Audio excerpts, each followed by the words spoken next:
The longest minute.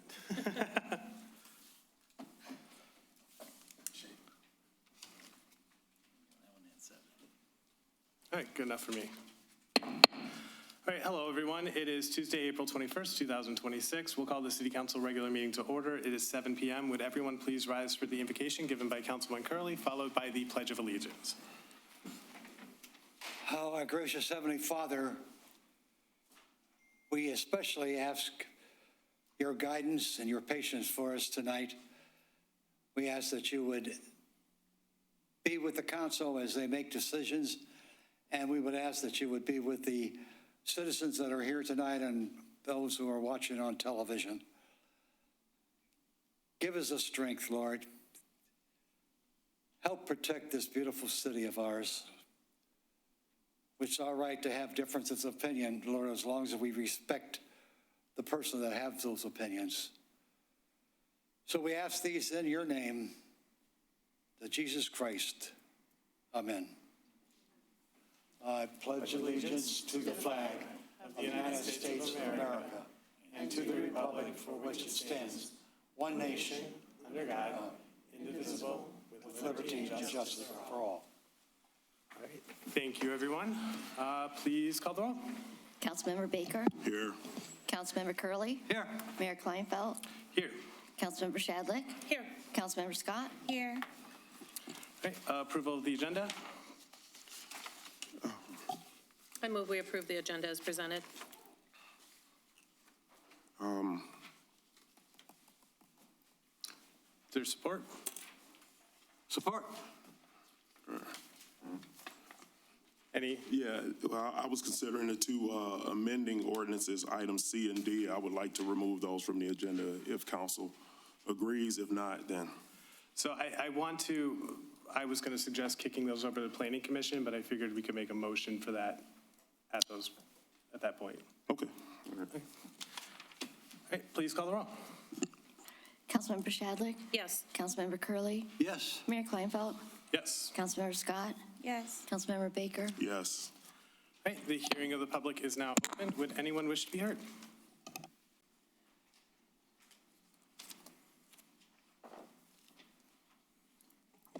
John DeHunt, Eastpointe. You're welcome for the 4-hour meeting that we will most likely go into to discuss these two lovely amendments, but it's our job to do that work. So we're going to do it. We're not going to have a nice night, but we'll probably have a couple of beers at the end of the night, and then we'll send something back and you all can make a decision. So thank you for that. I am here to ask for the community's help, not the social media gangsters that sit and slander everything. We are a community of 30-ish thousand people. We are going into the master plan. We had a little less than 200 individuals respond to emails, websites, surveys. 200 out of 30-odd thousand people. But we will be the first ones to grab a phone and say something horrible that code enforcement gave me a ticket for something that they probably should have given you a ticket for. But we are not investing in our future. So I am making a public plea to get involved in the master plan. Whether you agree with it or not is irrelevant. It is the most important document, save our charter. It takes us into the future. If you want to sit and live in the past wasn't all so hot. We need to move forward, and I need everybody's help. So please, if you have never thought about doing anything with the master plan, if you've never contributed any information, I need your help. And I'm going to each one of you up there. I need each of you to dig in. The biggest part of a master plan is the assumption that you have a thriving school district. We don't, which makes our job even harder. So I need all 7 of you to dig in with me. I need city administration to dig in. More importantly, I need the community to dig in. We're not always going to agree, but chances are we're going to agree more than we're going to disagree. So I need your help. Let's get involved. Thank you. Again, you're welcome for the ordinances.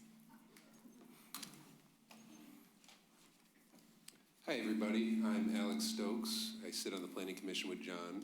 And I came here because I saw a Facebook post regarding item D on new business. And so I'm a general contractor. I live in the city.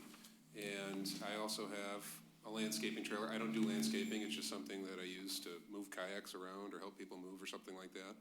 But the ordinance change, as I read it now, would strike down the exceptions to have that ability to park in your driveway. So I made sure to read it as best I could, and then I think I understand it. I went door to door. I talked to a gentleman who worked for WOW Cable, is a WOW Cable truck, that he's like, where am I gonna park this thing? There's people who work for plumbing companies, electrical companies, they're small general contractors, and if we strike down the exceptions of having the commercial vehicles or just any kind of trailer or anything in your driveway, these people have no option. They're not gonna have an option for that.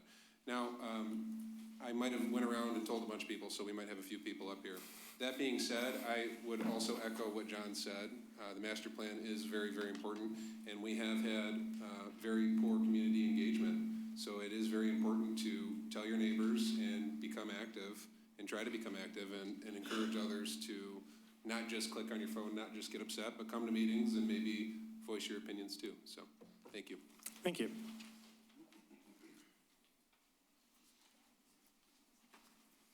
Hello, good evening. I'm not part of anything other than the people who live here. I just have a house in the city.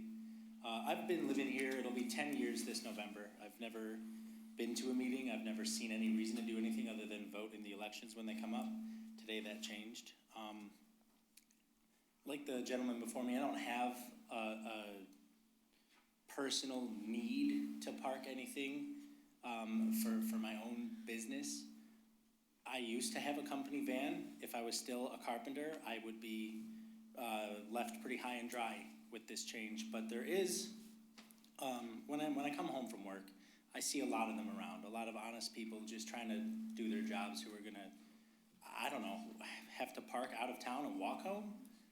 It kind of looks like it leaves a lot to be desired. And in particular, there's a gentleman on my street who comes to mind. He helps everyone. I live on Wilson Avenue, east of Gratiot. Everyone on the street knows this man. He helps everybody. He's got a business doing landscaping. He's got a trailer. I mean, he might have to leave town. He's got friends. I talked to him earlier today. He couldn't make it to the meeting because he's prepping for an inspection. But he's got friends who own businesses in town that are considering leaving Eastpointe just because it's so hard to do anything business related. And I think this is just gonna make that worse. I think if we need to build the town, we need to have income to do it. And this is not gonna help that. Thank you. Thanks. Could you just state your name for the record? Oh yeah, Ryan Pakladinas. Thank you very much. Yeah.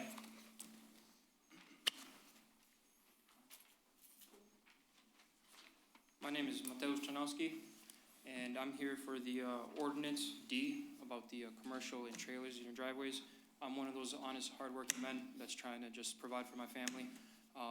Me and my wife attend auctions trying to just, buy and flip or just do whatever we can. Or, from work, a commercial vehicle, if I need to park, it's gonna create a bunch of problems. And it's my property, and as long as I'm not obstructing the public roadway, or obstructing a view of my neighbor, like I understand if I'm blocking my neighbor's backyard with a giant truck or something, but if it's just a trailer, I don't see any reason that we shouldn't be allowed to have that on our own property. So, that'd be all. All right, thank you. Hi, my name's Jody Noble. I live at 24634 Lexington in Eastpointe, and I'm also here about the parking of private vehicle, maybe company vehicles. I mean, in our street alone, I can think of lawn contractors, plumbers, electricians that drive company vehicles because some of those are on call. And if they don't have their vehicle there and they get an emergency call that they have to go out on, what are they gonna do? They have to, first of all, go to wherever their truck is, then go out on their call. When they come back again, go park their truck wherever they're gonna have to and have another vehicle to get back home. So again, it's hampering these good people of Eastpointe who are trying to make a living. The other thing that I wanted to talk about tonight was the roadways. I know that my street alone has been delayed over 3 years in being repaved. The front of my house is nothing but gravel. They try and patch it, the patch doesn't even stay in it because it's just gravel. We need to have these streets paved. And I'm asking you again, please don't delay our street again another year. I know it's been at least 3 years, maybe 4 years you delayed it when it should have been repaved. And the other thing I wanted to talk about was there's a business at the end of Lexington and 10 Mile that the business does not even have a name on it. They have multiple cars parked every morning up and down both sides of Lexington that hampers the roadway of coming in and out. I've almost gotten hit many times. And the company itself has multiple cars that they park all the way out to the street on their approach, that when you are trying to pull out of our street, you can't see oncoming cars. It's a hazard. We have almost been hit so many times, either turning in and there's another car coming or whatever. We have reported this company before with even vehicles not even having license plates on them pulled out there. So please, if somebody could investigate this, we've called before on it. We know that they served citations to them before, but they're right back at it again, worse than what they were before. And last is about the replacement of people's cement even in their backyards, garages, patios. Come on, people. That's my private patio. That's my private garage. And why should I be told by the city that who again goes on my property to You have tell 30 me seconds. I need to replace that cement? Again, I understand sidewalk and approaches, but please, I think the rest of it is getting a little far taken now on having to tell me to replace some of my own cement. Thank you. Thank you. Hi, my name is Glenn Haynes. I stay at 15309 Stevens in Eastpointe. I'm here about Article D. Now, my issue is, y'all gave me a fine because my mobile home was parked in my yard. Y'all telling me it had to be in the driveway. I came down here, drew everything out, pulled a permit. Everything was fine. I paid for a contractor and everything. Now you telling me it haven't even been a year. Now you telling me that I can't park my mobile home there? And after I've done paid all this money to put it there. You could have told me this in the first place. But I just paid all this money for a contractor. I done paid for my permit. I paid for everything. I did everything y'all told me to do. And now you telling me I can't park there. So why did I pour it? Why I hire a contractor? For what reason? Is you gonna replace my money? That's what I wanna know. I wanna know, is anybody gonna replace my money? Because some fact, if y'all was gonna do this, I'm pretty sure y'all was already had it in your mind that y'all was gonna do this. From the time I pulled my permit, you could have told me that I would, not to do it. But I wasted all that money doing this, and I followed y'all rules. And I don't think it's right. And it's on my property, in my yard, and it's not, nobody can trip over it, no damage can come to anybody. So I don't understand. So I hope that some way that you can explain to me, why is it that we can park our vehicles in our driveways? Can somebody explain that to me? We don't respond at this portion of the hearing of the public, but if you, after you're done speaking, if you can leave your information over there. All right. That's it. Thank you.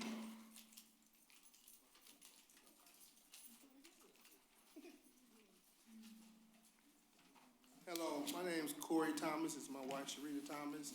And we have two Our businesses. address is 15764 Deerfield Avenue. And we have two companies. We both entrepreneurs. I got a landscaping company and we have a food I have trailer. a food trailer. Rita's Eats. We always had this. We've been living there since 2014.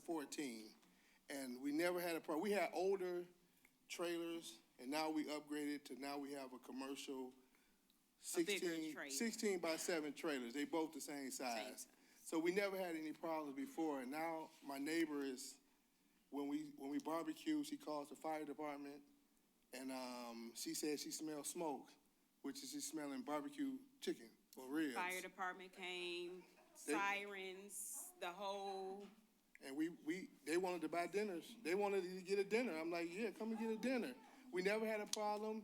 I was a neighbor that when we get all the snow, I would walk down the street. I would do everybody's snow. I just keep walking because I had the big snow blower. Never had a problem, never have a problem. Now, business is growing. I don't know if she don't like it, but she's making our lives hell. And I'm about to sell this house because now if we have to move these trailers to storage, it's probably gonna cost us $10,000 a year to store these trailers. So it'd be cheaper for me to just move somewhere else and give me like an acre of land and call it a day. But y'all about to lose good Eastpointe residents because I don't have any problems with anyone. And it's about to cripple us, you know? So, like I said, we always had these trailers. We never had a problem. All of a sudden, now we getting citations and they say we can't barbecue? we can't barbecue We can't at the smoke? house. And the fire department did come by and said we have commercial grade, everything is up to code. But if our neighbor sees smoke, she's gonna call the fire department. And they told me, I asked the fire department, you know, instead of coming, if it's a real fire, can I call you ahead of time? And I think it's ridiculous. You know, the time can be sent to saving someone's life versus coming to see literal Barbecues. smoke. Yep. Catering. And also, I want to piggyback off the other gentleman. We have our trailer in the yard. I'm a caterer. If I have an event someone else canceled at the last minute, I can't go to Clinton Township or somewhere to get my trailer, set it up, and come back. Then I just lost that. I'm sorry? 30 seconds. Seconds? Okay. But that's all I want to reiterate. And we see this gentleman here for any questions or? Just leave your contact information with them, please. Thank you, guys. Thank you.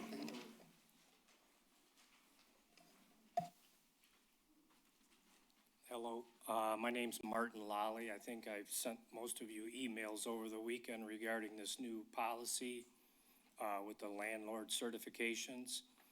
I don't have a problem with the policy, but I just think that it was poorly communicated to the landlords. I mean, I've been a landlord for 48 years, and I've always received a letter when my certification was ready to expire. I made sure I got over there and I paid the certification fee. I probably got some of the nicest houses in Eastpointe, and I pride myself on that. And I just don't feel like I'm being treated fairly here. I came over, because I didn't get a notification like I normally get in the mail. I came over 2 days late to pay for my certification. That's when I was told that there was a $300 fee. I think that's a little excessive when the original fee is only $200 and you're gonna charge me $300 for being 2 days late? Well, I thought it was being charged for being 2 days late. I had another certification that was due in 3 weeks and I was going out of town, so I thought, well, I better get over and pay. I don't wanna get jacked for another $300. So I came over 11 days early. I paid that one, and I asked the girl behind the counter, I said, now I have 30 days to schedule the inspection, correct? And she said, yeah. So I said, well, because I'm going out of town, I won't be back till the 10th, and the certification expires on the 6th. So I was thinking, okay, I paid it. When I get back, I'll schedule the inspection. I get back, and I got a letter in the mail saying I owe another $300 because the house wasn't certified. So now, not only does it have to be paid by the expiration date, it has to be inspected, has to be past the inspection. If there's anything that has to be done, it has to be corrected, and it has to pass the certification. Otherwise, I'm gonna get hit for $300. I don't have a problem with that, but I think it should have been communicated a little better. You're saying you sent me a notice in November. I never got a notice in November. First I heard about it is when I came over here. And now you put up all these notices on the glass and everything telling everybody about this new ordinance. Well, I don't have a problem with it, but I think you should show a little lenience here on these $300 fees until we learn the process. So that's all I got to say. Thank you. Thank you. Good evening, Wanda Moody, Eastpointe resident.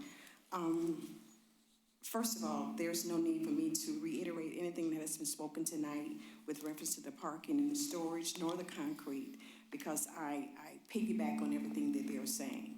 Now, with that being said, I would like to say transparency is not just making information available, and what I'm speaking about is the budget.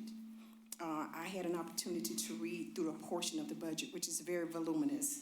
No one could understand that. So what I'm asking is that you will not only make it accessible to us, but make it understandable. Because what we have to do is when we go through that, I respectfully ask that the budget be presented in a more user-friendly manner with clearer summaries and explanations so residents can compare with our previous budgets and confidently trust the process. Moving on, I would like to mention about the water rates going up. And this is not because of Eastpointe. It is because of GLEWA, who is with the city of Detroit. And there's a 6.7% increase. Now, what I would ask is that on our water bills, there's a section there that says important messages. Can the city of Eastpointe put an important message there that we will be having an increase in our water bill on July 1st, 2026? And I say that because we will not be blindsided. We'll be prepared to see a larger bill. Now, the next thing I would like to discuss is members of the council. I respectfully request a budget increase of $2,000 for the ACDC Commission. I'm the chair for that commission. And I believe the staff liaison casually requested this increase with Mr. Mattis, but I haven't heard anything. So with that being said, as chair, I'm asking for that increase. This additional funding will allow us to better channel our efforts within the community, promoting cultural events, expanding outreach, and fostering more inclusion of groups. So I ask that you consider increasing our budget to $2,000. And in addition to that, and finally, Mr. Mayor, you could easily might have missed it, but I did send you an email requesting that you look at applications for any residents that may want to be on the ACD Commission because we are down 2 seats. There's 2 vacancies. And because of that, we don't want to be forced with the possibility of not having quorum in the summer because we know other commissioners are going on vacation. But if we have 9 members opposed to 7 members, we can meet our quorum. And that is all I have to say. And I thank you for your time. Thank you.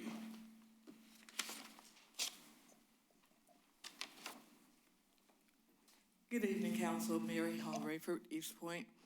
A couple of things I'd like to bring to your attention. First, I want to reiterate what John DeHaan said earlier about the master plan. We do need the engagement of as many people as possible in this city to prepare for the master plan. If we don't have your input, please keep your complaints to yourself. This is your city, and people ought to care enough to say what they want to say about what is going to happen. This is the way democracy works. Everyone has an opportunity for their voice to be heard. With regarding the millage on May 5th, my vote is no, because we do not have a thriving school district, and as long as we have waste in the district, we won't have a thriving school district. I could go into detail, but I suggest you look at the videos from school board meetings. I will be there. I was at the last one. I will be there at the next one until we have someone willing to spend wisely. They shouldn't get any more taxpayer money. Still waiting for an answer with regards to the question I asked at the last meeting. If someone has a problem with the city manager who's at the top of the hierarchical chart, and the only group of people above him is council, who does an employee go to? This needs to be clearly stated so people will know how and to whom they should address any concerns that may happen in the workplace. it's difficult enough to keep good employees. But when people don't have anyone to address their concerns, they walk off jobs, probably because of toxic environments, and no one ever questions why. So I'm going to be fighting. As I said before, in 2019, I will be the voice of those who are too uncomfortable to have their voice heard. I will speak for the residents. I'm not speaking on my own because none of these apply to me. You have 30 seconds. But everyone needs to have their voice heard other than on social media. Thank you. Thank you.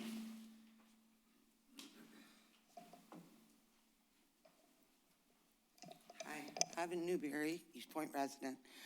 I live on Cortland Court. I know you guys are coming out to check the aprons and whatnot. I do have a crack in my driveway, and it's because the court is trash. I have to come to a complete stop to enter my driveway because there's a dip this deep. I've asked them to fill it. No, it'll bring the stuff up. I asked them when they were going to work on the court. They said next year or two. That was 4 years ago. I realize our court is not traveled like the rest of the city, but we do still pay taxes. And I want to guarantee that if they decide they're going to replace my apron, that in 3 or 4 years, they're not going to come back to replace it again because of the damage to the court, the damage coming into my driveway.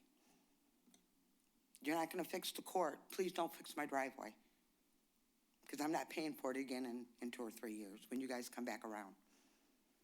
It is awful. I've got pictures, but it is awful. So, thank you. Thank you. Anyone else wish to be heard? Evening. Steve Caroli. I live at 24521 Dale and have for about 26 years. I want to speak about the amending the traffic code. Well, it won't affect me any longer. When I first moved in, I was just a 25-year-old with no money. So I remember laying in the driveway doing my brakes, at 2 a.m. because it's the only truck I had. Now I've come a long way. I have an office at the end of my street. I could park my vans there. But what if I hired someone and he had to park in Eastpointe? Your ordinance modification wouldn't permit that. I understand what you're trying to do based upon a little pamphlet I read from a neighbor. I think you could target those things way better than what you've currently written or crossing out. I understand what you're targeting, but the way you're doing it is it's horrible to blue-collar people. And I remember, there's been a couple times where I wanted to work on my wife's vehicle in the garage. I was able to get her a new one for Christmas, but she had a 2013 Honda. She thought it was unsafe, so I'd be rebuilding the entire suspension system for her, and my van would be in the driveway, labeled Corollis, and I've modified my garage so it'll fit a 9-foot vehicle, and I can park it inside now. But that's because I've made more money. But when I was a young kid, I didn't have that option, so the vehicle was in the driveway. And there used to be an old ordinance that said I couldn't do it either. I was violated a couple times, and you guys, city wanted me to remove my ladder racks at 2 a.m. when I would get home from an emergency call. You guys were kind enough to accept a written letter. It said that would be horrible to the infants next door if we don't get a complaint, and no one bothered me. You modified that ordinance to allow commercial vehicles to be parked, and now this one came up, and I was like, whoa. That would really suck. If I employed someone, they couldn't park a Corolli truck on their driveway. And we do emergency service. Doesn't happen often, but we go out, so I've gone out at midnight. I'm the owner, but I still take the late night calls. I couldn't park in my own driveway. There's a better way to rewrite this, please. Don't do what you're doing to the poor folks that work hard and would have a labeled truck like I do now. And I feel very privileged I can park inside in a heated garage, but it took me 26 years to get here. I came here as a 25-year-old and now 50, and I love it here. I don't want to leave. Don't force other people out because they can't park their work truck. So I encourage you to just modify it differently. The way I've read it really would suck for someone, especially me being 25 again. Like, where am I going to, I'd have no place to park that vehicle, nowhere. So that's all. Thanks, guys.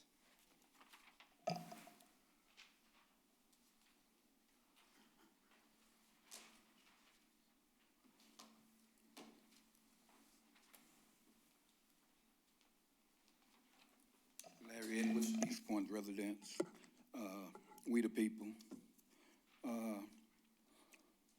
Eastpointe is a blue-collar residence. most of the people are blue-collar workers and what have you, more so than industrial and what have you.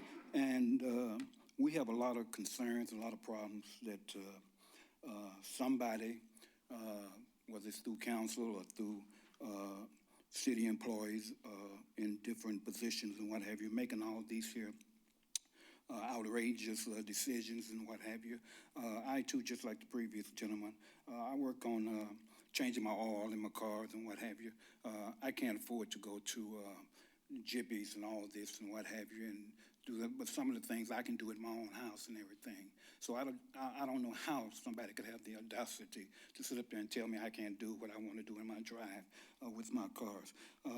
And this is a very important reason why so many people ought to be concerned and come out more and more to these council meetings and what have you, because there's a lot of things going on that's crazy, that's just totally outlandish and shouldn't even ever be thought of for a blue-collar worker city and what have you. We have the water bill with this increase and what have you. I forgot to look it up and everything, see where Eastpointe places of a city, why it's so high, where do we rate it and what have you, and for the reason why we're so higher than most other places in Michigan and whatever, as well as the transparency. I've been coming to these meetings for a long time, and there is no transparency. We can sit up here like we're doing today and ask questions and all this here and never get a response. Never. It's just, you just talking, you just saying stuff, and that's the end of it. And whatever, that has to stop and whatever. We come up here to ask questions so we can get answers to it and know how to address things. We as a community and whatever. As well as the parking reference to the parking storage and what have you, that's crazy. Like the guy said previously, it could be handled a better way and what have you. If it's You have 30 seconds. If it's something that's reckless or something that's damaging or an eyesore to the city and everything, we're reasonable people and what have you. We can think and what have you. Then we can understand things of that sort. But when people got things in order and they're conducting themselves right and there's no problem and that's and everything, you just can't make rules and regulations and just tell people what they do. For instance, the garage situation and whatever, 3 feet here and 3 feet there and all this and whatever. I'll see you on the next one. Anyone else wish to be heard?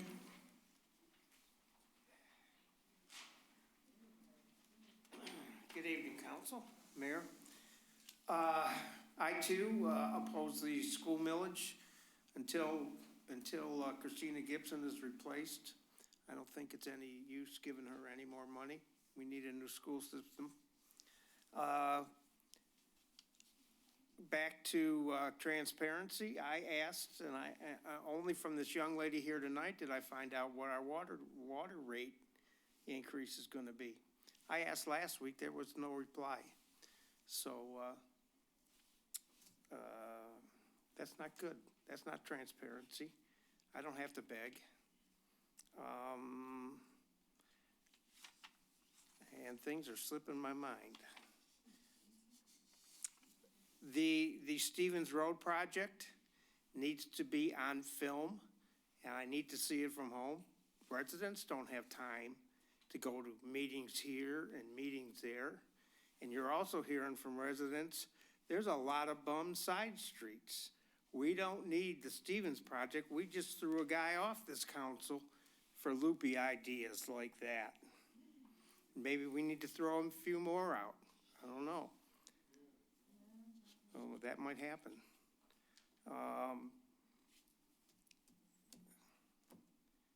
And my mind is blank.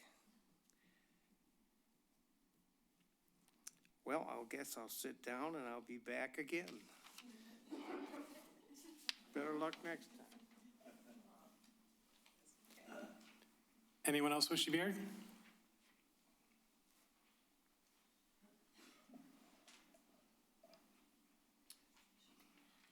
My name is Yvonne Landine. this is the first meeting I've been to, but how I was aware of this was I was on my Facebook, and they said that you were going to decide like on the parking thing. It doesn't affect me per se, but it could have. When I speak, I'm sorry, I get kind of passionate, but my late husband used to ride a motorcycle.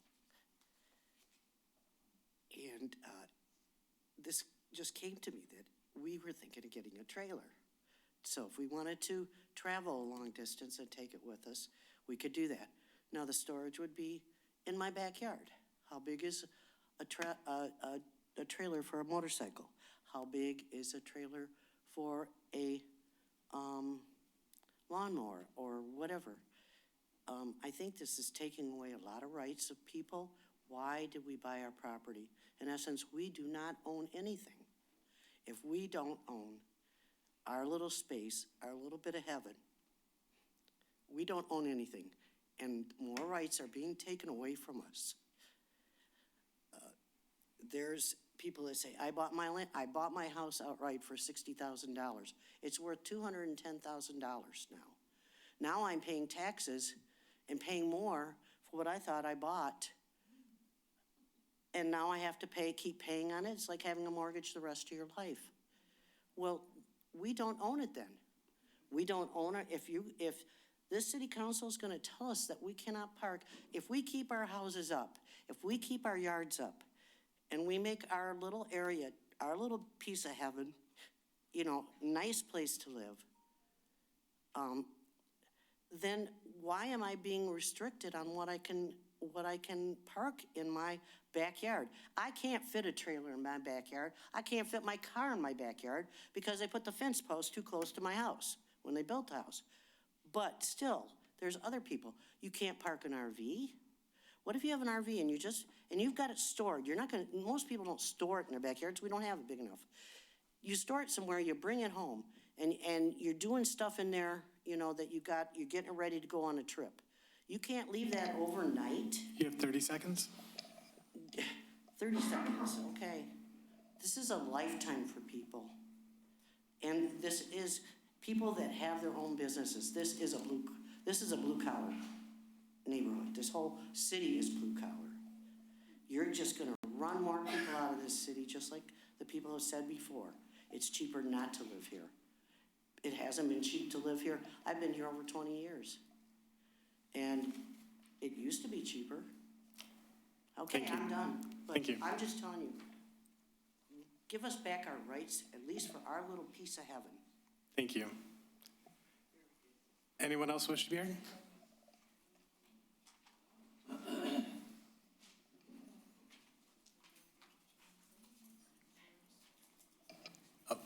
Sir, you already spoke, didn't you? Oh, I can't say nothing else? Just one time, we have a second hearing of the public when you can come up again. Anyone else wish to be heard? Anyone else?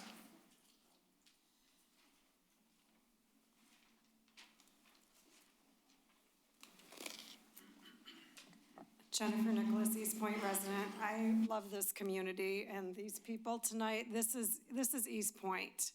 And I know many of you have been here for a long time and you know that this is Eastpointe here.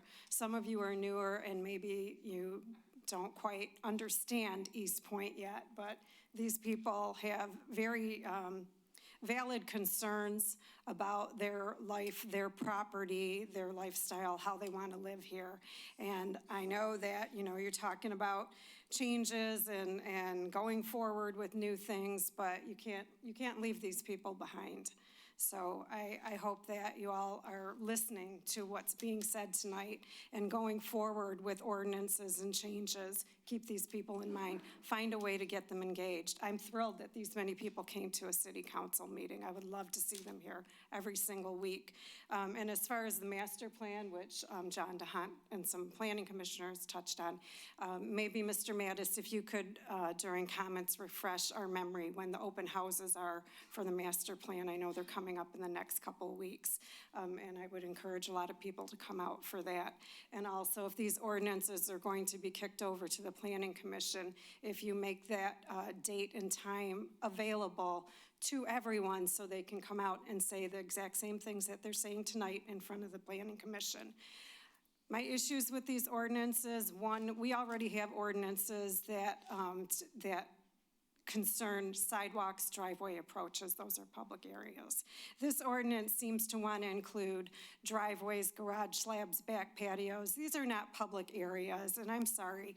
The idea that the city is going to tell a homeowner, possibly on a fixed income, that they have to replace their driveway or their garage slab because it's cracked with no means to afford such an expensive cost is pretty egregious to me. The issue with the commercial parking, this came through the Planning Commission, all right? This was discussed in October, November. There was a public hearing on November 6th where the ordinance as it stands now with those exceptions was available for the public to speak on. The Planning Commission approved it with those exceptions. It came to the City Council twice, and you approved it with those exceptions. So this appearing on this agenda tonight, out of the blue, that's not a very transparent process. It just seems like a bait and switch, an end run to get an ordinance through that you know is not going to be popular or acceptable to this community. And going forward, you need to do better. You need to do better about being transparent and putting things forward to people so they can understand it and let their opinions be known. Thank you. Thank you. Anyone else wish to be heard?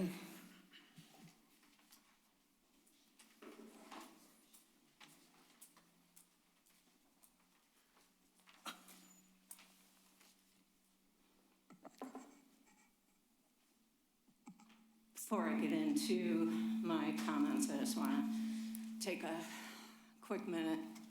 For me, it's personal. I want to acknowledge my grandmother. She was a survivor of the Armenian genocide. This April 24th, this Friday, makes 111 years since the genocide.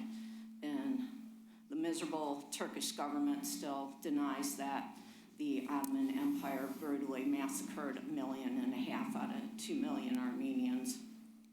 So I want to honor my grandma. She's the one that I got all my advocacy from.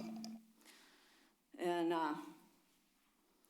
you know, I'm listening to people, and I understand their irritation and their frustration. And I am beyond pissed with all of you and how you screwed the rabbits with this abominable rabbit ordinance. That doesn't do anything to protect them. What the hell are you gonna do? How are you gonna keep them from being slaughtered? How are you gonna protect them from fly and bot strike, where maggots burrow into their flesh and eat them alive? Who the hell's gonna go around, huh? You gonna have your cops go up and down every block every night to see if rabbits are outside from 11 p.m. to 7 a.m.? Do you all not understand that rabbits have different needs than dogs? Why the hell didn't you do your research, your due diligence? Why did you copy and paste the dog ordinance for rabbits? How stupid is that?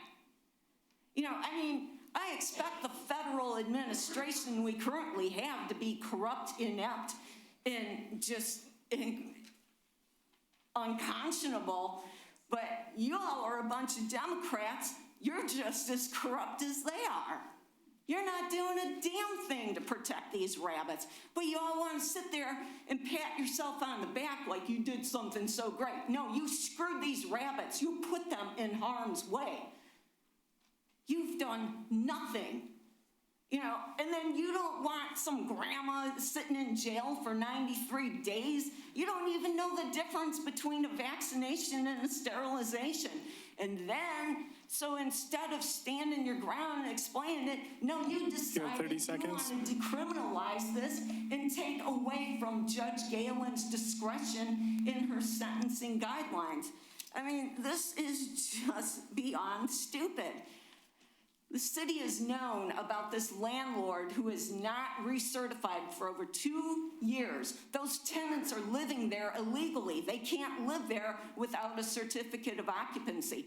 They've been there, they're running up the water bill, they're not paying it, and now my neighbor's Thank you very much. dead because of that. You guys suck. Thank you. All right, anyone else wish to be heard? Anyone else? Seeing none, the first hearing of the public is closed. We'll move on to approval of the minutes. Item A, regular meeting minutes from April 7, 2026. Mr. Mayor, I would move that we accept the minutes of the regular meeting of April 7th, 2026. Support.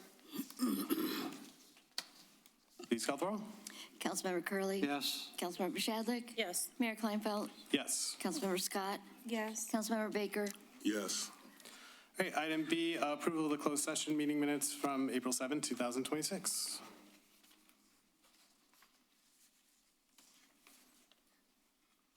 Is there a motion? I move that we receive and file the closed session meeting minutes from April 7, 2026.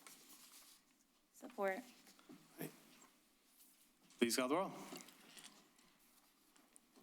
I'm sorry, Councilmember Baker. Yes. Councilmember Scott. Yes. Councilmember Shadlick. Yes. Councilmember Curley. Yes. Mayor Kleinfeld. Yes. All right, there's no scheduled hearings. We'll move into unfinished business, scheduling of 2026-27 budget workshops. Would anyone like to make a motion? Add motion to schedule the special meeting for budget workshop on May 12th and May 13th, 2026 at 6 p.m. Support. Okay, any comments? Please call the roll. Just real quick, I'm sorry. And I think that 13th is it's always tentative if we don't complete everything. That's correct, sir. We're going to hold the date. We'll do as much as we can on the 12th and hold the 13th if we need it. All right. Okay, thank you. Please call the roll. Councilmember Scott. Yes. Councilmember Shadlick. Yes. Councilmember Baker. Yes. Councilmember Curley. Yes. Mayor Kleinfeld. Yes. All right, we'll move into reports from administration. We'll start off with our city manager's report. Mr. Mattis. All right, good evening. A couple things for you tonight. We have several events coming up. There's information about these and more on the table just outside the door there, so make sure you stop and take a look. Lots of things coming up. Little Shamrock Soccer begins this Saturday at Forest Park Elementary School at 10 a.m. That'll be very fun. We have an Earth Day event on Saturday at Spindler Park from 11 to 3. That'll be very cool as well. And there's other events related to the master plan and things like that. More info back there. The construction season is underway. If you haven't been on 9 Mile today, construction is underway. We'll have some activity there for the next couple of weeks. The police and court building has gone out to bid, so we'll have more information about that project in the next couple of weeks. We're excited to see a competitive bidding process. That is good news. We have lots of things going on as spring gets going. So you'll see the city social media. There is a great spot as well as the website to find all the information of what's going on. Council will be discussing contract negotiations this evening and during our closed session related to that. Our planners for the master plan will be in town here next week, so we're eager to keep this moving. And just a reminder that there is no meeting on May 5th because of the budget workshops on the 12th and potentially 13th. Those will be at 6 p.m. on the 12th. And then just a quick reminder that it is Administrative and Professionals Week. So I just wanted to shout out to staff. Thank you for all you do for the city and for the community. Tomorrow is Administrative Professionals Day. And then just a reminder, because our Deputy Clerk Underwood is shameless, that Thursday we have the public accuracy test for the May 5th election. We'll be here in the lobby at 10 a.m. So any questions related to that, you can find it on the city website. That is all from me. Thank you. Thank you. Any questions for Mr. Mattis? All right, we'll move into our Finance Director's report. Mr. Blum. Good evening, Mayor and Council. Earlier this month, we received our distribution of road funds for the month of February. It was the first time there was any noticeable increase from the new changes. So it's a glimmer of hope that the money is actually going to start coming in. We are planning on the additional funds in the next budget year, and they seem to be tracking. There's a portion of it that will not start until May, but by the beginning of the next fiscal year, we should start seeing all of it on a monthly basis. Did want to point out there was an email sent to council. There had been a question about the spending for the two commissions that have budget. Two people had two different ideas of how much, and they were both wrong. If it didn't come from finance, it's probably inaccurate. So anybody dealing with a commission, have them run the questions through finance, just not for the next week and a half because I'll be on vacation. So. Any questions for Mr. Blum? Unless I'm missing something personally, the water rates, can you talk about that? Sure. The budget was prepared and presented. It has an overall 6.9% increase in the water rates. 6.8 of it is a direct result of the Great Lakes Water Authority increases to us. So there's very little impact on the rate from internal city cost. 6.1 is from... 6.9 is total. 6.8 of it is from GLWA. Okay, thank you. Okay. And I guess to clarify for anyone listening who doesn't understand, that's who we buy our water from. And sewer. Yeah. Yep. Any other questions for Mr. Blum? Now, I have a question. I don't know if it should be directed to Ryan or Randy. I know we're doing the workshop, so if any residents have any question, will the workshop be open to them where they can ask questions? Because I think they like some clarification on that. It's open to the public. There's a hearing of the public at the beginning, so they can ask questions that could be addressed during the discussion. Thank you. Yep. All right. Any other questions? All right, we'll move on to the city attorney's report. Mr. Albright. Thank you, Mayor, members of council. I just wanted to let the council know, and also members of the public, our office participated recently in a jury trial for animal neglect, which resulted in guilty verdicts in that case. And I just wanted to publicly recognize the city's animal control officer, Ashley Sanchez. Without her help, we would not have been able to get the favorable outcome that we received. So again, she does just a phenomenal job as the animal control officer. And that's all I have, Mayor. Any questions for Mr. Albright? All right, we'll move into new business. Item A, approval of DPW hoist emergency purchase. Would anyone like to make a motion? Mr. Mayor, I would move to approve the emergency purchase of a replacement hoist for the Department of Public Works and Services motor pool in the amount of $150,251.39, plus a 10% contingency. And I guess would that be for a total of $165,276.85? What, the contingency? Yes. Yes. You just read off the number, or if you want to do both numbers. That'd be the with contingency number. Oh, sure. $165,276.85. Is there support? I'm sorry. It was 1,000. We have to guys. correct that to 1,000. Oh, I'm sorry. Million, ooh. I'll support that with the correction. Thank you. All right, are there any questions? No. Now, I have a couple questions. I was just wondering, I think the current hoist, what is its capacity that it holds or lift for the vehicles? So your current hoist that went out? Can it? Yeah, sorry, if you don't mind.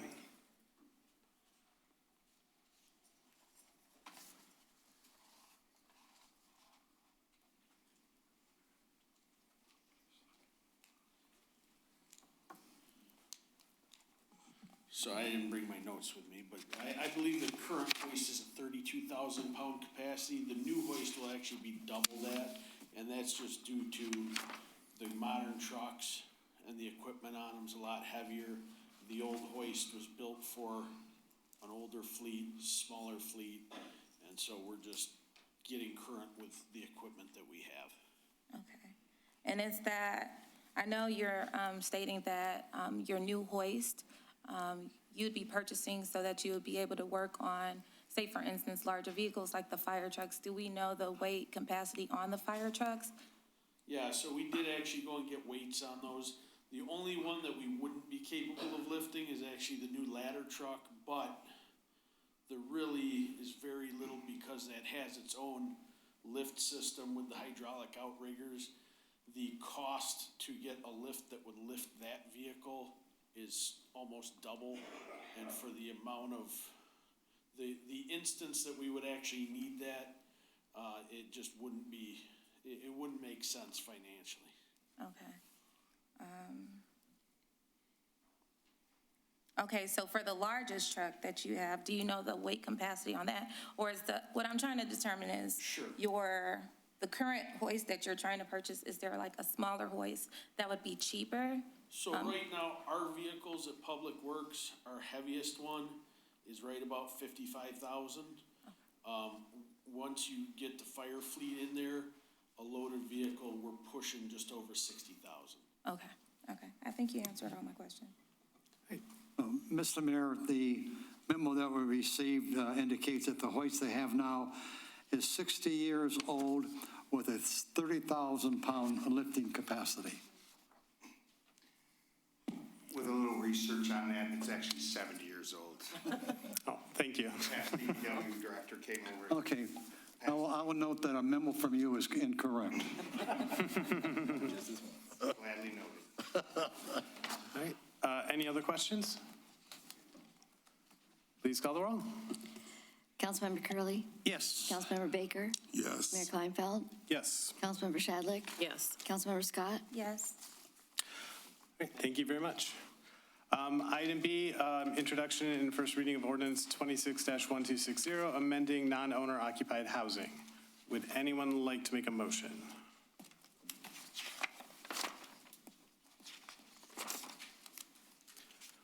Oh, this is the only one that I actually was okay with on the agenda, so I'll go ahead and make the motion. I move to give first reading to ordinance 26-1260, amending the non-owner occupied housing, and schedule to give second reading and adoption for regular meeting on Tuesday, May 19, 2026. A second. Are there any questions on this one? I think I have a question on there. So based on the ordinance, it's stating that if you are not a parent or a child of the owner, you would have to essentially register with the city that you'll be occupying that residence? Yes, if you're renting to I believe this is carving out an exception if you're a parent or a child. Okay. Adding that exception in. Adding that exception in. Are we able to add the exception to just all family, familial members? So that, say for instance, my cousin, if I wanted to allow them to live in my residence, I can understand if you're a friend, but I think we can make a familial exception. Does administration want to speak to that at all? Mr. I'm Manis? not sure off the top of my head. That's why we do two readings, so that's a great question. We'll have time to look into that better. I'd say if there was a change, if it better aligned with our, zoning ordinance and other things that define family units, there are definitions of those things for lots of things. We can definitely take a look at that, though. Perhaps before the next reading, could you maybe put together a little memo looking at that? Yep. Okay. Do you have any follow-up questions? No. All right. Please call the roll. Mayor Kleinfeld, Yes. Councilmember Baker, Yes. Councilmember Curley. Yes. Councilmember Shadlick, Yes. Councilmember Scott, Yes.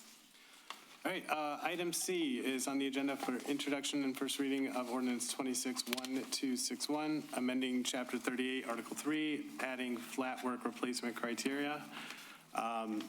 This was mentioned during the approval of the agenda. My suggestion was going to be to kick it over to the planning commission to review and get a recommendation. Council? Well, yeah, we talked about that before the meeting started. Actually, it's going to both be C and D. There were a couple of people from the Planning Commission here tonight. I would just hope that they listen to the citizens of what their feelings are. And we keep in mind that the final decision will still be here at this table with the council and mayor. The Planning Commission will go through it, and they'll make another recommendation. So the buck still is going to stop here. I don't know when that's going to be. Does anybody know when that's going to be on the Planning Commission's agenda? I think it's worth mentioning that the Planning Commission meets the first Thursday of every month at 7 o'clock in this room. So if you'd like to join for that conversation, the first Thursday of the month at 7. It is up to council if you want to make a motion that the Planning Commission review and recommend on both of those, and you can provide a date certain if you'd like to say they have 3 months or they have 3 weeks or they need an answer tomorrow, which isn't fair, but you can do that if you'd like. So the date would be what? May 7th. May 2nd. 7. 7th. Well, I for one, said it, I don't want to, I think they could talk about it at the next meeting. They've talked about it before, and we didn't have, except for a couple of days to look at the suggestions. We get our packet on Friday, and this is Tuesday night, so if we let them know tomorrow by communication from the office, they'll know that they'll put it on their agenda so folks can come here on the 7th. So if you want to, that in form of a motion that the council would notify the Planning Commission that we would like to have the discussion of these two items on May 7th. And then our next meeting will be, I think, Our next meeting is until the 19th of May. Okay. There's no reason why we can't put it on the 19th then. On the 19th, we can at least get an update. Sometimes they won't have a final answer after one meeting, even with notice. It's just to give them some grace, but we can get an update to council on the 19th if you'd like, if not a final or an updated version. Well, you make out the agenda the Thursday before our meeting, Yep. so if they make, I would assume they're going to make a decision because I spoke to the chairperson and he was anxious to get it back on their agenda. And as I said before, I'll say it again, this body still has to make the final decision. So whatever they decide to add or delete, we still have the option of adding or delete what we want to. With 2 reads, yep. So are you making a motion to refer to planning for their May 7th meeting? I am. Is there support? I'll support that.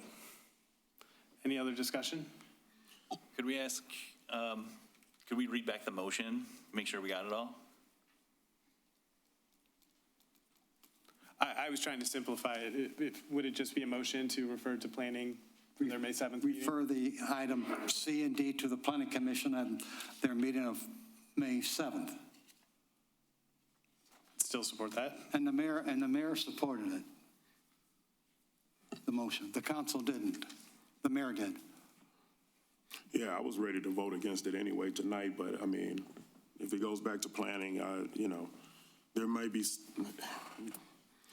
I agree with what was stated during our hearing of the public, but I mean, if we want to hear a further discussion from planning, it's fine, but just based off of what I read through the agenda packet, I mean, that's why I didn't make a support one way or the other, because I mean, my recommendation was just to remove it, but if you guys are seeking further information, I mean, that's fair request, so. No, I agree, and I think my position was the same as yours. I would have just voted no on both of them. I know administration had some concerns, and I think it just gives them a place to raise them. I think if it comes back in the same form, I doubt it would have support here, but at least they could tease that out and see if there's something something different they want to recommend. Well, I don't think anybody has any doubt of my position, but I was ready to put it down the toilet, both items. And I talked to John quite a bit. Hold on. I talked to John quite a bit, so he knows my position. But he was here for the hearing of the public, so he knows the citizens' opinion, and he certainly knows mine. And so I'll be at the meeting, and even though I'm on the council and going to make the final decision, I'm still going to speak up about how crazy they are. Not the commissioners, the two recommendations. Okay, that's it. I'm done. Any other comments or thoughts? All right, please call the roll. So Mayor, this is for both C and D. Both C and D. So I have Councilmember Curley, Yes. Mayor Kleinfeld, Yes. Councilmember Shadlick, No. Councilmember Scott, No. Councilmember Baker. It's a no for me. All right. Well, Okay. there was an initial, Take off my earplug. not initial, but I mean, another proposal. Would someone like to make a motion? I would move that, and I don't know if we want to do them both together or individually, but the motion would be the same, is that we do not make these amendments to, if I can do them both items C and D, or if it needs to be. Fine by me. Okay, I think they're going in the same direction, so. okay. Well, I would move that we don't go with the amendments of items C and D. Support. All right. Please call the roll. Just, Or if you have comments. well, I'm a broken record, but yeah, I had a lot of notes here as to why I was going to vote no and put this down the toilet, as I said before, but let's vote on it. Is administration clear on the motion? Yeah. Okay, please call the roll. Councilmember Baker, Yes. Councilmember Shadlick, Yes. Councilmember Scott, Yes. Councilmember Curley. Yes. Mayor Kleinfeld. Yes. All right. Those items are put to bed. So let's move on to, well, now item E, approval of resolution 26-2016, participation in the reciprocal aid agreement and response protocol. Would anyone like to make a motion? Sure, I feel a lot better, too. I would move to approve the resolution number 26-2016 for the Eastpointe Police Department to participate in the Macomb County Law Enforcement Mutual Aid Agreement of April 2026, and further authorize the city manager to execute all necessary documents. A second. All right, any questions on that? Please call the roll. Councilmember Curley. Yes. Councilmember Baker. Yes. Mayor Kleinfeld, Yes. Councilmember Shadlick, Yes. Councilmember Scott, Yes. All right, approval sale, item F, approval of sale of 22054 Oakwood to Macomb County Habitat for Humanity. So moved. All right, is there support? Yes, I support. And I guess we should specify for the amount of $3,000. That helps. Is that going to be part of your motion? Absolutely. And there's support. Please call the roll. Councilmember Baker, Yes. Councilmember Curley. Yes. Mayor Kleinfeld, Yes. Councilmember Shadlick, Yes. Councilmember Scott, Yes. All right, payroll and bills. All righty. Uh-oh. I done mixed up my paper. That's previous. Thank you. I move that we pay the bills in the amount of $4,690,109.54. Support. All right, any questions on that? Please call the roll. Councilmember Baker, Yes. Councilmember Curley, Yes. Mayor Kleinfeld, Yes. Councilmember Shadlick, Yes. Councilmember Scott, Yes. All right, moving on to second hearing of the public. The second hearing of the public is now open. Would anyone wish to be heard?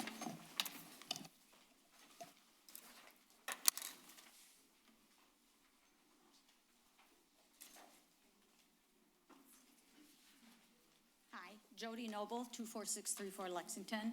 I know I brought up about the paving of our street, especially from Stevens to 10 Mile, but I do know that part of the problem with our street is it's a thoroughfare for a lot of trucks, especially coming out of the truck stop to go straight across and go up our street to 9 Mile.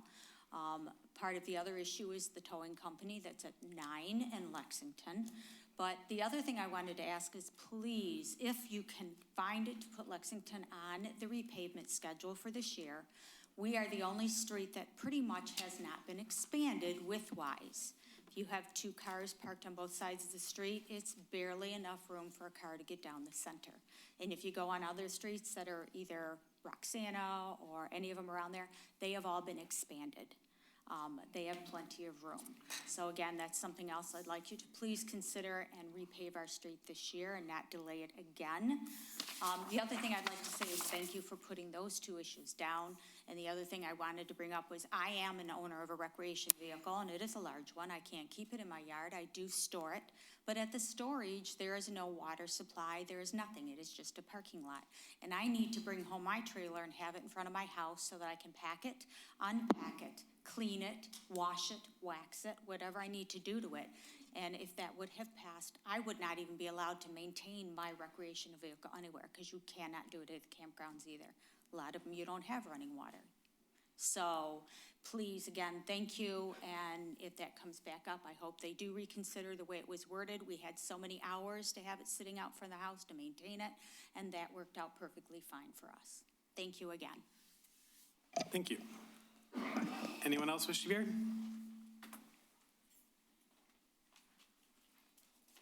Hi, Ryan Peck with these. As I mentioned the last time I was up here, this is my first, in the 10 years I've lived here, this is my first meeting I've been to. That went well, I felt. That was surprisingly well, actually. I didn't know what to expect, but I watched from the sidelines a lot, as you might say, for the past several years, and was expecting something a lot more exciting in the worst possible way. So, great work. Thank you. Anyone else wish to be heard?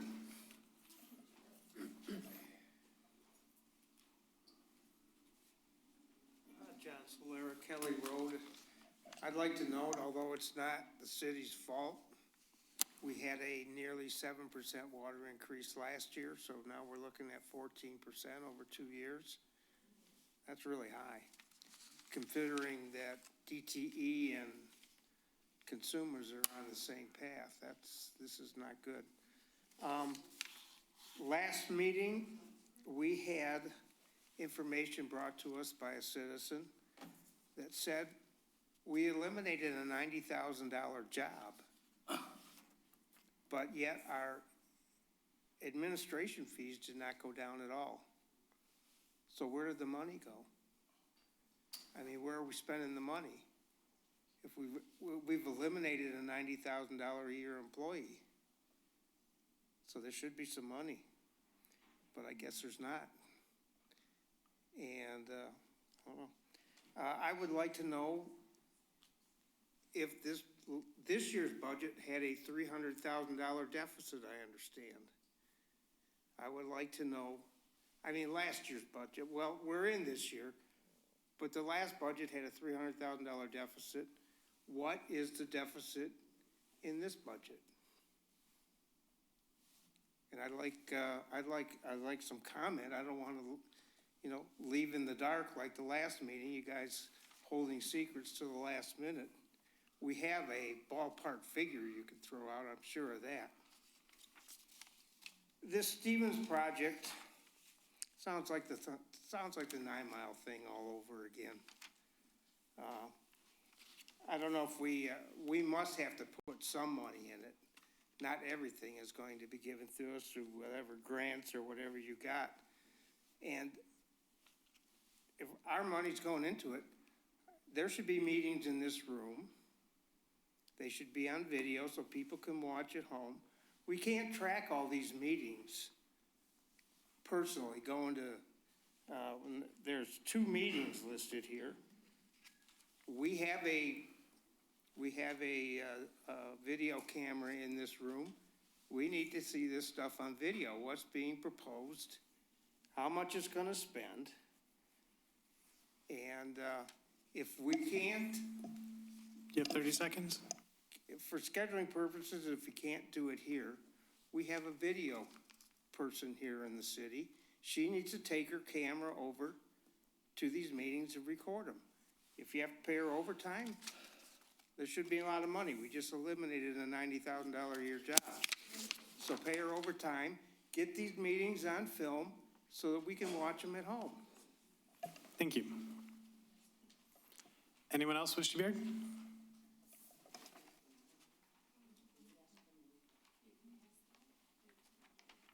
Larry Edwards again, Eastpointe resident. Per last session of council, the mayor stated that he was confused of the situation regarding why Councilman Baker would even question or had concerns beyond or further than what had been stated prior to that in regard to Mr. Bloom and what have you. Well, I can answer that for you. The confusion is, my confusion probably is different from your confusion. The confusion was, if you was at the meeting of the civil board and what have you, there was conflicting stories. Ms. Doom said one thing, Mr. Bloom said something else. The stories wasn't conflicting with each other. It come to be a lie. Somebody was telling a lie, put it that way, and what have you. And so, and the public wants to know answers and reasons for why is somebody lying and why was they conflicting like they are and what have you. So even how the meeting was conducted and what have you, they didn't want to accept it from the very beginning. They wanted there were some on that commission that wanted to drop it right then and there without hearing anything.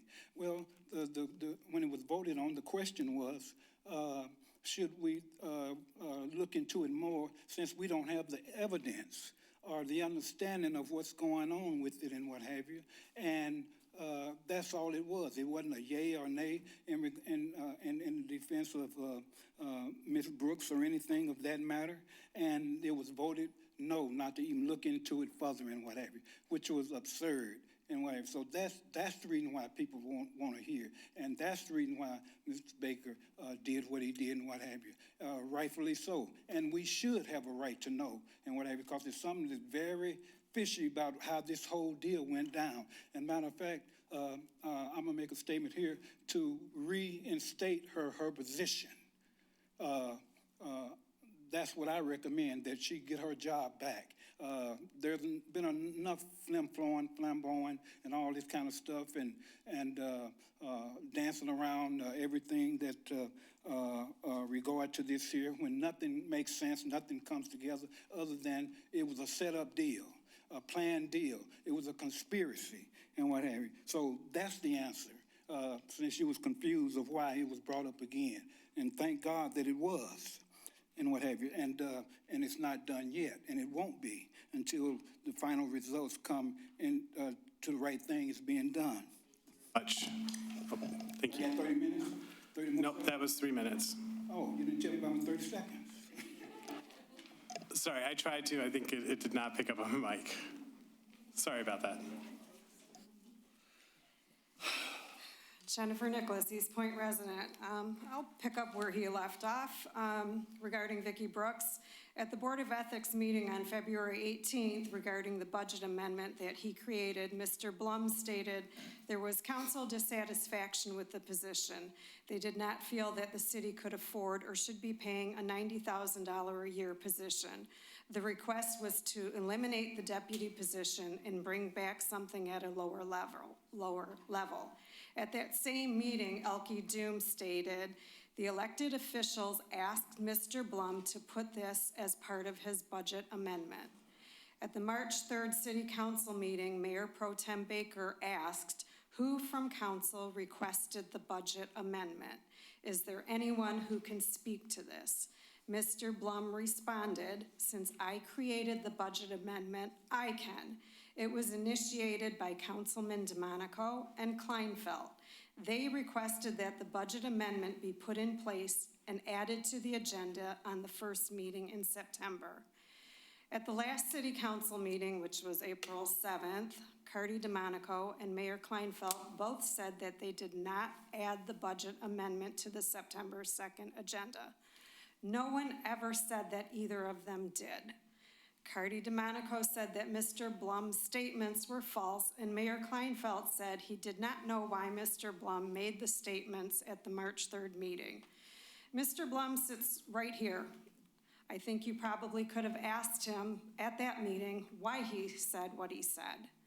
I don't know Mr. Blum personally, but he seems to be of sound mind, no cognitive or medical issues that would cause him to blurt out random names. I guess the bigger question is, if Mr. DeMonico and Mayor Kleinfeld are implying that Mr. Blum is either dishonest or delusional, why is he being kept on as our city's finance director, handling our city's money and handling the budget? So if you would, at some point care to clear that up. No one ever said that you or Mr. DeMonico put it on the agenda. What they're saying is that you told Mr. Blum to do this budget amendment to eliminate Vicki Brooks' position. It's a fair question. No one's saying if that's right or wrong, but let's be honest and transparent about it. Why would Elke Doom and Mr. Blum You have 30 say seconds. something that was completely untrue? And if they did, why would we keep them on with the city? Okay? So if you have time to address that, and this meeting tonight was fabulous. I'm so happy so many people came out and things went their way, and going forward, I hope you all will come out every 2 weeks to these meetings. Thank you. Thank you.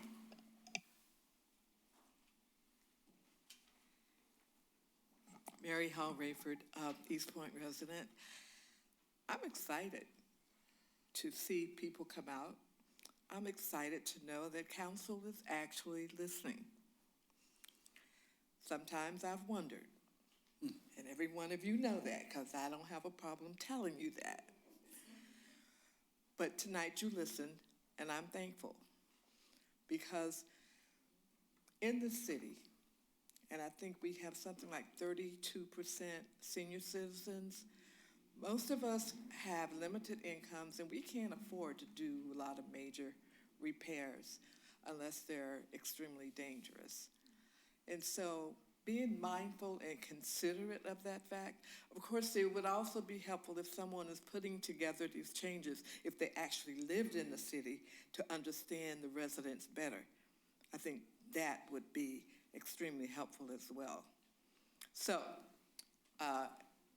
with that in mind, I know that Mr. Mattis, you were supposed to move into the city. Have you found suitable housing for you and your family, or is that no longer going to be something considered? I'm glad people came out. I hope they will continue to come out, because together, when we make our voices heard, we can make a difference. And I really appreciate our council tonight listening to the residents. Thank you. Thank you. Anyone else wish to be heard? I have a question. Where do I find all this information easily on the city website? Because after I heard about some of the stuff, I tried looking for some of these ordinances, and I really searched and I couldn't find them. Is there any way that it could be made possible on the first page or something, or under one it says city ordinances, or could direct you to the normal person like me, who I don't really know much about, too much about the politics or anything, but just to find out,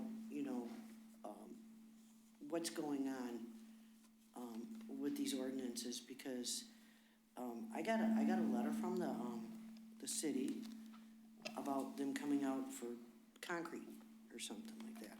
Well, I thought we just did that within the last 2 years on my little block. We only have about 10 houses, it's on Cortland Court, or Cortland Avenue, and,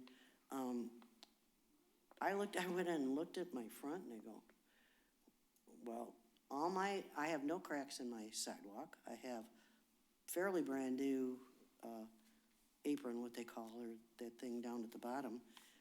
And I thought if it's because of the little dip, which is not, can't be more than 5 degrees, where my sidewalk is, I looked down the street, and the segments that the city replaced go all the way down the street. They're up and down, they're not, if it's that little, tiny little puddle that's like this by this in the crack, where the two slabs meet in that little line, if it's right, this little puddle like this is worse than something going like this, that's just as unsafe as my little puddle might be, okay?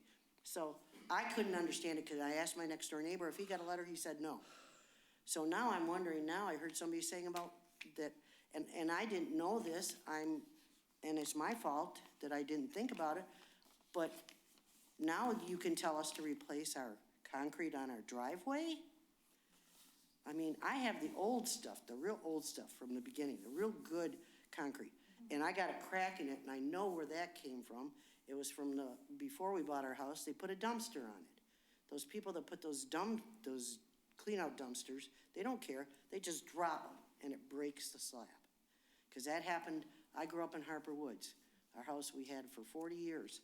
And when my sister moved out, they had one of those things come, and after they took, there's a crack. They just drop it, and our whole driveway was cracked. So I'm just asking where I can find this information out so that I'm aware ahead of time.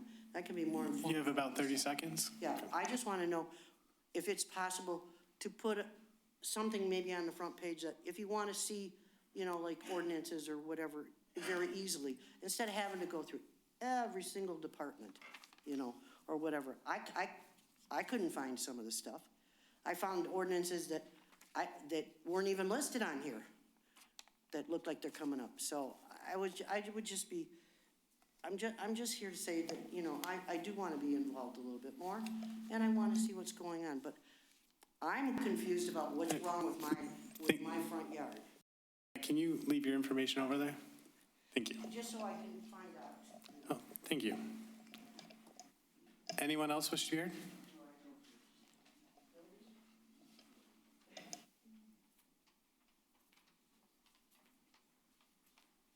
All right, Mateo Chanowski, again. Sorry about the first time I wasn't able to articulate exactly what I wanted to, because it was a last minute thing. I ran in here, I didn't even know what to expect because this is my first time here. But I wanted to say thank you for hearing us out, and just a guy trying to keep my family out of poverty, trying to, feed my kids, take them on vacation, have a good life, and letting us not do that or have a commercial vehicle or even a trailer in our home is really, it really affected our lives. So I really appreciate you guys, hearing us out and doing you guys what we really needed for you guys to do to let us keep continuing providing for our families. So thank you.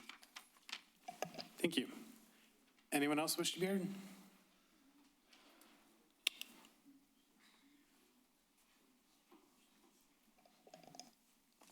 Wanda Moody, Eastpointe resident. I have a quick few notes here, bullet points, but I first want to start out by saying thank you to the council for listening tonight, to all of the residents, and exercising compassion and using common sense with your decisions. I want to thank everyone for coming out tonight as well. One thing that I want to try to is change the dynamics of the meeting, and that I'm an individual that we may not agree with something that is going on, but we still have to respect the office for which you guys hold. And I'm not speaking in a mean tone or a hateful tone, but for a resident to call our council out of their names is unacceptable. It's totally unacceptable, because we can voice our opinion, but yet and still be respectful at the same time, because you would want respect to be given to you. so you should give respect to the council. With reference to the website, it is totally not user-friendly. So because, and this is gonna sound facetious, but because the $90,000 salary is no longer with the city should take it a mindful approach and send out an RFP to hire an excellent IT team to revamp the City of Eastpointe's website, because it really needs to be done, because you cannot find anything on the website. So take that $90,000 salary that we no longer have and hire someone from IT to come in and revamp our website. The next thing I want to say is that I was looking to find out when the city is presented with an increase with the water, and GLEWA, when they are negotiating the price increases, is there a representative from outlining cities that are a part of that negotiation? Or do we just sit back and say, okay, they increase us again this year, we have to go along with it? You have 30 seconds. If the city partake in the negotiations when they do an increase on our water rates. Other than that, I am all set. Thank you guys for everything that you do. You do, 90% of the time, you do a wonderful job, and we do thank you. Oh, thank you. Anyone else wish to be heard? Anyone else?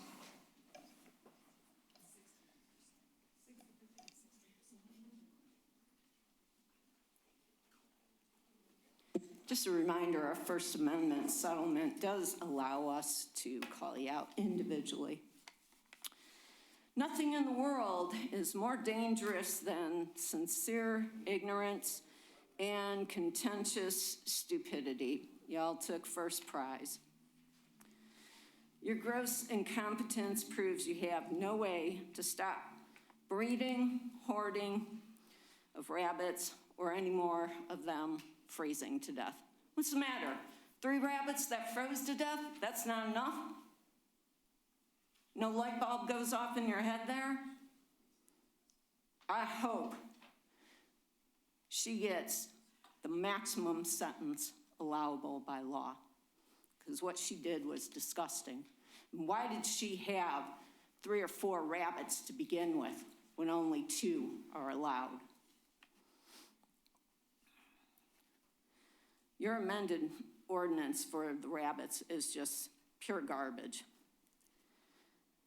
And then to hear that Sanchez has done a phenomenal job, I remember I had to fight like hell to get charges against this horrible tenant who choked his dog so hard with the leash, his paws came off the sidewalk about a good 2 feet. They dangled. And then he hit him in the face repeatedly, and then violently kneed him in the chest. And all she wanted to do was give him some stern warning. Phenomenal job? Absolutely not. Not in my book. You also ignored the life-saving RHDV2 vaccine for rabbits. Apparently, you have no issue with rabbits hemorrhaging to death. That just makes you out to be a bunch of cold-hearted SOBs. Not one of you advocated for the rabbits. That's unconscionable. It's 2026.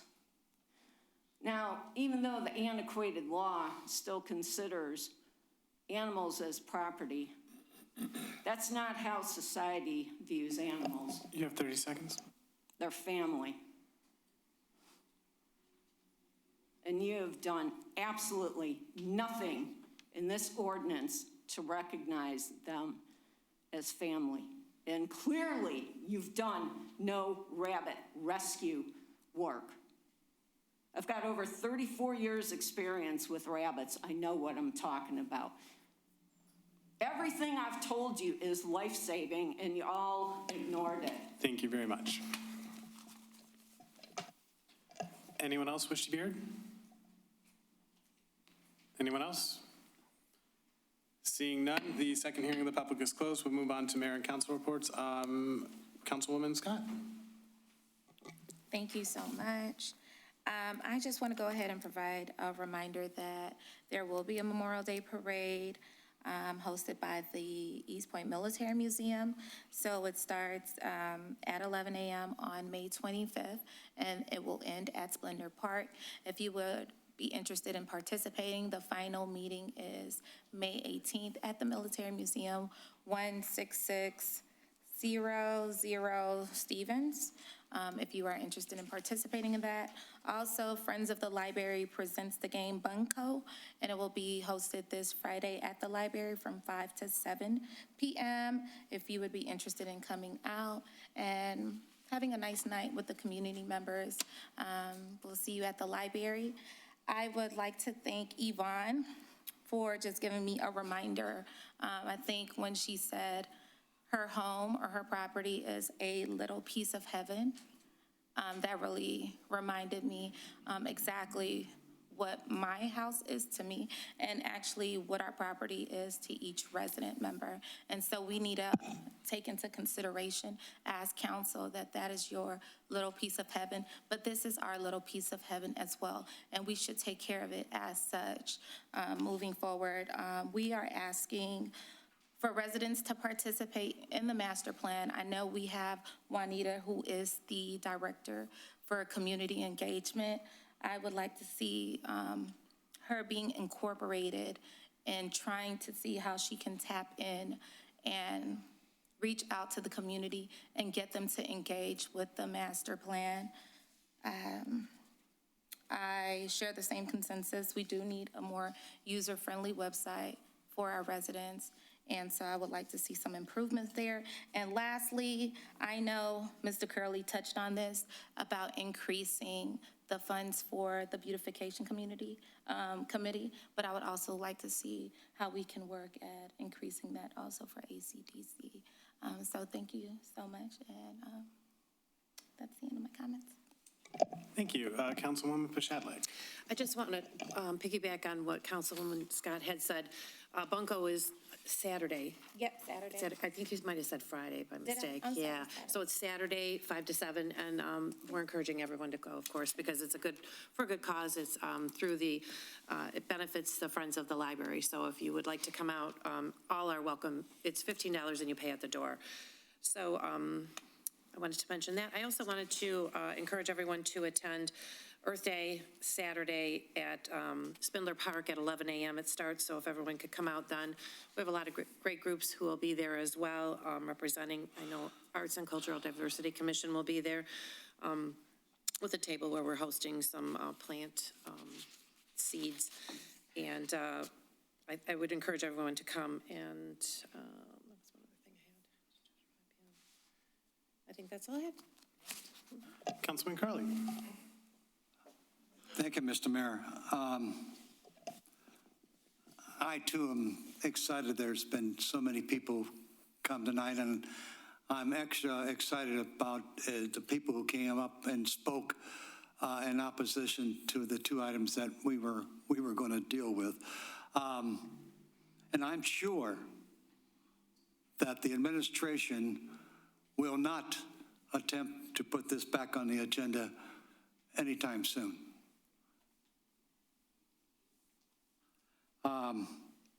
I live on Lexington, like Judy does, and the repair shop on the corner of 10 Mile and Lexington, my wife and I do have to go out into the street to see if there's any cars coming.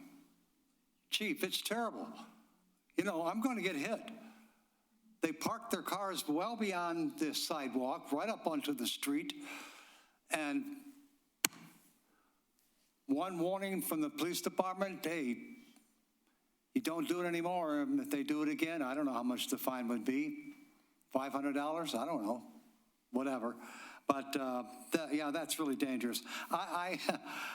I live on Lexington since 1965, and they are going to repair Lexington from 9 Mile to Cimarron.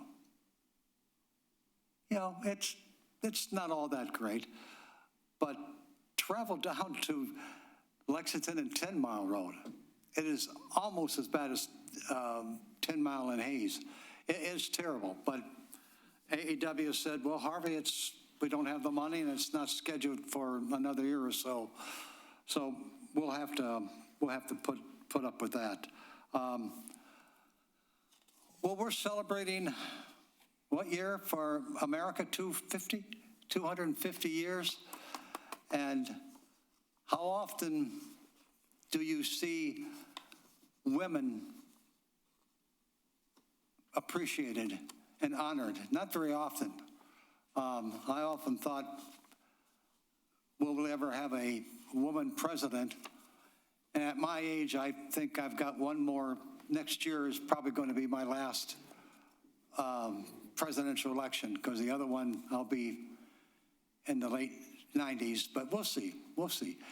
So I want to read a few names, and I'm going to read a few names every meeting we have of some ladies who contributed their heart and their soul to America. You'll probably recognize most of the names. Rosa Parks, Amelia Earhart, Ruth Ginsburg, Marie Curie, Sally Ride, Mother Teresa, Harriet Tubman, Susan B. Anthony, Ida Wells. You've been to some of those, haven't you? But I'm going to bring them up again, and not going to mention any male because they're advertised already. Look on CNN News; they're already. But we got to honor the women of our country because there are so many. The list is really big, but I won't spend 10 minutes reading all the names. But every name of the female or woman that contributed to America is astounding. It's fantastic. And Mr. Mayor, thank you. Again, people, thank you. God bless everybody. This is Eastpointe. Thank you. Councilman Baker. Thank you. I won't be long. I'll touch on a slightly touchy thing. So, and there were some comments that were mentioned about the discussion item that I put on the agenda several meetings ago. I believe that we're not always going to agree at this table. That's apparent. Mayor Kleinfeld and I did talk after last meeting outside in the parking lot. He and I had a difference of opinion about the discussion item. We both stated what our opinion was. I disagreed with his perspective. He disagreed with mine. It is what it is. But we have to try to do so at least civilly. And that's the purpose of having an odd number of council members. There are times we're going to disagree up here. The reason why I initially put it on the agenda was because I did have some questions about the agenda item from last year, and there were things that were still coming to the council. There were other commissions, like to the Board of Ethics and some civil service, and there were questions that were coming to me. I can't speak for anyone else, but I'm sure others had received questions as well. In an effort to be integral and in an effort to find out some clarifying details is why I put it on the agenda as a discussion item initially. That particular meeting, Mayor Kleinfeld was sick. He didn't make it out. His name was mentioned, and I asked that it be put back on the agenda just so that if he needed to or wanted to speak to some things that he could. I thought that was a way to be fair. If someone mentioned my name and said something, I might want to have that opportunity as well. But ultimately, what he said, how he felt, if he said anything, was his decision. But my attempt was to be fair. In regards to our communication with residents, I've had several people reach out to me over various agenda items this very agenda that we have before us today. If there is something that I cannot answer, I do my best to tell you that I don't know. I will try to find an answer. I will try to direct you where that answer could come from. There are some questions that our finance director has the answer to, or other members of administration. If there's issues with, if there's questions or concerns about construction and roads, Darren knows I don't know how he remembers addresses and locations like he does, but anytime I tell him about a problem or something that someone emailed or called about, he already knows about it. And it's been as early as 7 or 8 o'clock in the morning. He said, yeah, I'm just leaving that area now. So, but I do my best to try to communicate with whoever reaches out. The gentleman that was here earlier, he did send an email concerning his rental properties, but he also included our city manager, which was, I believe, the person to go to regarding that matter. And that's why I had no further communication, because he did include administration, our city manager, in his email. All of us have an obligation to the residents. We work for you. I know it was mentioned about the hierarchy of how things go: residents, council, city manager, and then so forth and so on. Our numbers, our phone numbers, our emails are public. If you reach out, sometimes there are things that we miss. There are some emails that I've gotten that were addressed to Mayor Kleinfeld. I don't know how I thought that problem got corrected, but I don't know, I can't tell you how many emails I forwarded to him that came from someone else. Sometimes we can miss things, but I believe that we should do the best that we can to get back with you, to follow up with you, and to be honest with you. If there's something we don't know, it's okay to say that we don't know. If there's something that we need to look into further, say, hey, let me get back with you. I believe that's fair. But I know there are some concerns, and I know sometimes people feel like they're not heard. And I try to do my best to follow up and to let you know that I do hear you. I do get your emails. I get your concerns and questions. Some people call me directly, and if I'm able to talk at the moment, then we usually have a nice dialogue. So I just wanted to address a few of those things because those were some concerns that came up at the hearing of the public. In regards to the master plan, I did have a chance to talk with Mr. DeHunt. I believe it was the latter half of last week, and I have no disagreements with anything that he said. I've also talked to a few other residents in regards to the master plan. And I am appreciative that we do have people that are passionate about this city and looking at how we move going forward. That's all I got.